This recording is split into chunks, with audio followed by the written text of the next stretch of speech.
I think it's sort of the first part that he's played where he's been a weak man, you know, a man who's losing really, you know, throughout the movie.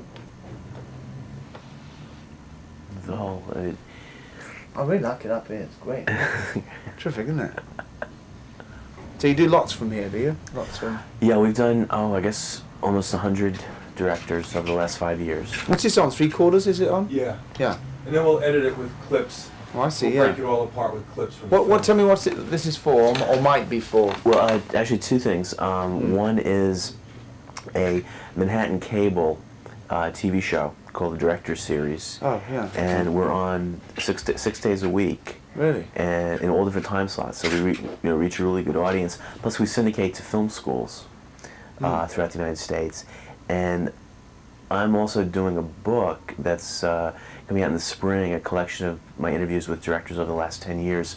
Really? Truffaut and Really? Cimino. It's my idol. Fantastic. Tragic when a man died. Really.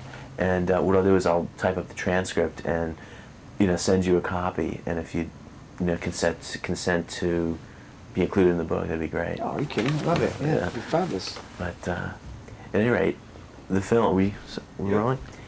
Fatal Attraction is a very powerful, scary, psychological thriller that really pushes all the right buttons. I mean, you really, I hope so. Really, got it down. And I'm curious, when you direct a thriller like this that's very much that's very credible, unlike a lot of thrillers. What kind of what kind of philosophy are you employing? Well, I think that the most scary things, as you said, the most terrifying things are those that are closest to home.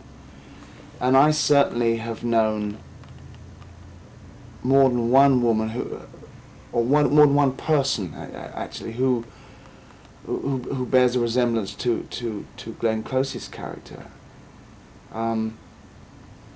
And I think it's very scary when you realise that when you're dealing with them that anything you say is having no impact at all, making no impression at all, and that their vision is so tunnelled, so sort of channelled, that you suddenly realise. And Michael says in the movie, Michael Douglas's character says, when she says to him, she says, "I won't be ignored, Dan. I won't be ignored." And he looks at her and he says, "You just don't get it. You don't get it." He realizes he's having no effect, and that's a very scary moment, I think, because then the potential for disaster is enormous. And also, it's interesting that. And I think a lot of people know people like that. I think a lot of people know that there, but for the grace of God, they could have gone. That kind of obsession with the unrequited lover and the whole.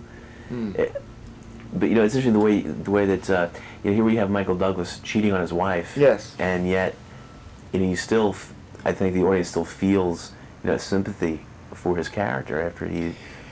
Yeah, I think it's tough because ultimately I think your sympathy has got to swing between the two for well into the second act of the movie. I think that